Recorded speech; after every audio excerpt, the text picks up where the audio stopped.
നമസ്കാരം, ടൈം മീഡിയയിലേക്ക് സ്വാഗതം. നിങ്ങളുടെ വീട്ടിൽ ഇന്ത്യൻ അല്ലെങ്കിൽ ഭാരത് ഗ്യാസ് അതുമല്ലെങ്കിൽ HP ഗ്യാസ് കണക്ഷൻ ഉണ്ടോ? എങ്കിൽ തീർച്ചയായും അറിഞ്ഞിരിക്കേണ്ട പുതിയ സുപ്രധാന വിവരങ്ങളുമായാണ് ഇന്നത്തെ വീഡിയോ. 2026 ജൂൺ മാസം മുതൽ ഗാർഹിക പാചകവാതക വിതരണത്തിൽ ചരിത്രപരമായ വലിയ പരിഷ്കാരങ്ങളാണ് എണ്ണ കമ്പനികളും കേന്ദ്ര പെട്രോളിയം മന്ത്രാലയവും നടപ്പിലാക്കിയിരിക്കുന്നത്. സോഷ്യൽ മീഡിയയിൽ ഇപ്പോൾ വ്യാപകമായി പ്രചരിക്കുന്ന ഒരു വാർത്തയാണ് എല്ലാവരുടെയും ഗ്യാസ് കണക്ഷൻ റദ്ദാക്കപ്പെടും എന്നത്. ഇതിൻ്റെ സത്യാവസ്ഥ അറിയാനായി പലരും ചോദിക്കാറുണ്ട്. അതിനു വേണ്ടിയിട്ടാണ് ഈ വീഡിയോ ചെയ്യുന്നത്. പിന്നെ PNG വന്നാൽ നിലവിലെ സിലിണ്ടർ സറണ്ടർ ചെയ്യേണ്ടതായിട്ടുണ്ടോ? EKYC എല്ലാവർക്കും നിർബന്ധമാണോ, അതോ ആർക്കെങ്കിലും അതിൽ ഒഴിവുണ്ടോ? ഈ ചോദ്യങ്ങൾക്കെല്ലാമുള്ള കൃത്യമായ ഉത്തരവും പുതിയ 5 നിയമങ്ങളും നമുക്ക് ഈ വീഡിയോയിലൂടെ പരിശോധിക്കാം.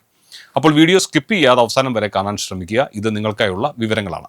ആദ്യത്തെ ഏറ്റവും പ്രധാനപ്പെട്ട മാറ്റം ഒരു വീടിന് ഒരു കണക്ഷൻ എന്ന പുതിയ നയമാണ്. അതായത് സബ്സിഡി ചോർച്ച തടയുന്നതിനായി ഇനി മുതൽ ഒരു വീട്ടിൽ അല്ലെങ്കിൽ ഒരു മേൽവിലാസത്തിൽ ഒന്നിലധികം പാചകവാതക കണക്ഷനുകൾ ഉപയോഗിക്കാൻ കഴിയില്ല. കുടുംബാംഗങ്ങളുടെ പേരിൽ ഒന്നിലധികം കണക്ഷനുകൾ എടുത്തവർക്കെതിരെ ഇനി മുതൽ നടപടിയുണ്ടാവും. കൂടാതെ ശ്രദ്ധിക്കേണ്ട മറ്റൊരു പ്രധാന കാര്യം, ഉപഭോക്താവിൻ്റെയോ അവരുടെ ജീവിത പങ്കാളിയുടെയോ വാർഷിക വരുമാനം 10 ലക്ഷം രൂപയ്ക്ക് മുകളിലാണെങ്കിൽ അവർക്കുള്ള LPG സബ്സിഡി പൂർണ്ണമായും നിർത്തലാക്കാനുള്ള നിർദ്ദേശവും പുതിയ നയത്തിലുണ്ട്.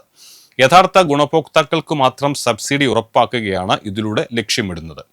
രണ്ടാമത്തെ മാറ്റം പൈപ്പ് വഴി ഗ്യാസ് ലഭിക്കുന്ന PNG കണക്ഷനുമായി ബന്ധപ്പെട്ടതാണ്. നഗരങ്ങളിലാണ് ഇപ്പോൾ അത് കൂടുതലായി നടപ്പാക്കി വരുന്നത്. നിങ്ങളുടെ നഗരത്തിൽ PNG ശൃംഖല ലഭ്യമാണെങ്കിൽ ഗ്യാസ് വിതരണ കമ്പനികൾ നിങ്ങൾക്ക് നോട്ടീസ് നൽകുകയും അത് ലഭിച്ച് 90 ദിവസത്തിനകം, അതായത് 3 മാസത്തിനുള്ളിൽ നിങ്ങൾ PNGയിലേക്ക് മാറാൻ അപേക്ഷ നൽകുകയും വേണം. ഈ 90 ദിവസത്തിനുള്ളിൽ പഴയ LPG കണക്ഷൻ സറണ്ടർ ചെയ്തില്ലെങ്കിൽ നിങ്ങൾക്കുള്ള സിലിണ്ടർ വിതരണം യാതൊരു മുന്നറിയിപ്പുമില്ലാതെ റദ്ദാക്കപ്പെടുന്നതുമാണ്. എന്നാൽ കേരളത്തിലെ ഉപഭോക്താക്കൾ പ്രത്യേകം ശ്രദ്ധിക്കണം.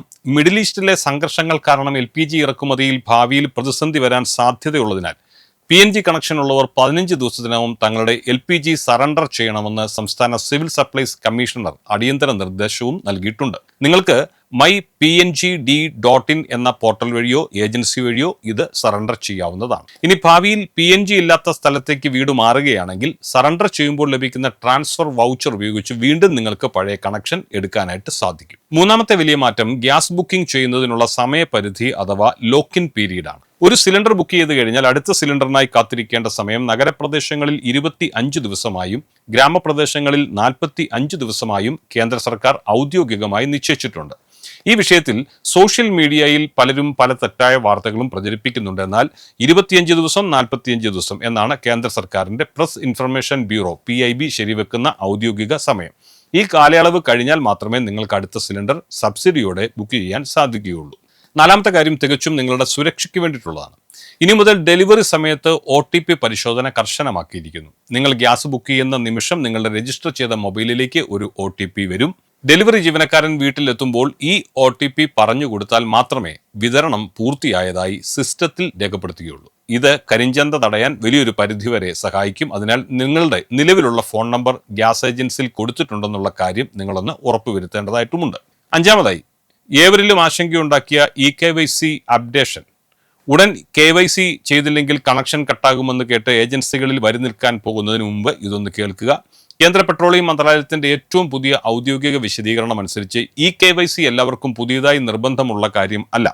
ഇതിനു മുമ്പ് ഒരിക്കൽ പോലും തങ്ങളുടെ ആധാർ ഏജൻസിയിൽ വെരിഫൈ ചെയ്യാത്തവർ മാത്രം ഇപ്പോൾ ഈ KYC ചെയ്താൽ മതിയാകും. മുൻപ് ചെയ്തവർ വീണ്ടും ചെയ്യേണ്ടതില്ല. എന്നാൽ പ്രധാനമന്ത്രി ഉജ്ജ്വല യോജന പ്രകാരം PMUY പ്രകാരം സൗജന്യ കണക്ഷൻ എടുത്തവർ എല്ലാ സാമ്പത്തിക വർഷവും നിർബന്ധമായും ഒരിക്കൽ KYC പുതുക്കേണ്ടതായിട്ടും ഉണ്ട്. കൂടാതെ പുതിയ കണക്ഷൻ എടുക്കുന്നവർക്കായുള്ള സെക്യൂരിറ്റി ഡിപ്പോസിറ്റ് നിരക്കുകളിലും ചെറിയ വർധനവുകളൊക്കെ വന്നിട്ടുണ്ട്. ഉദാഹരണത്തിന് HP ഗ്യാസിന്റെ ഒരു പുതിയ സിംഗിൾ സിലിണ്ടറിന് 2200 രൂപയും റെഗുലേറ്ററിന് 250 രൂപയുമാണ് നിലവിലെ സെക്യൂരിറ്റി നിക്ഷേപം. ഭാരത് ഗ്യാസിൽ ഇത് സിലിണ്ടറിന് 1450 രൂപയും റെഗുലേറ്ററിന് 150 രൂപയുമാണ്. ഈ നിക്ഷേപ തുകകൾ നിങ്ങൾ കണക്ഷൻ വേണ്ടെന്ന് വെക്കുമ്പോൾ പൂർണ്ണമായും നിങ്ങൾക്ക് തിരികെ ലഭിക്കുന്നതുമാണ്. ചുരുക്കത്തിൽ പറഞ്ഞാൽ നിയമങ്ങൾ കർശനമാക്കിയത് സബ്സിഡി അനർഹരുടെ കൈകളിൽ എത്താതിരിക്കാൻ വേണ്ടിയാണ്. ഈ പുതിയ മാറ്റങ്ങളോട് പൂർണ്ണമായും സഹകരിക്കാം. ഈ വീഡിയോ നിങ്ങൾക്ക് ഉപകാരപ്രദമായെങ്കിൽ ഇത് മറ്റുള്ളവരിലേക്കും ഷെയർ ചെയ്ത് എത്തിക്കണം. ഇത്തരം കൃത്യവും സത്യസന്ധവുമായ ഇൻഫർമേഷൻ ലഭിക്കാൻ ഈ ചാനൽ നിങ്ങൾ സബ്സ്ക്രൈബ് ചെയ്യാൻ മറക്കരുത്. നിങ്ങളുടെ സംശയങ്ങൾ താഴെ കമന്റ് ചെയ്യുക. മറ്റൊരു വിഷയവുമായി വീണ്ടും നാളെ കാണാം. എല്ലാവർക്കും ഞങ്ങളുടെ നന്ദി, നമസ്കാരം.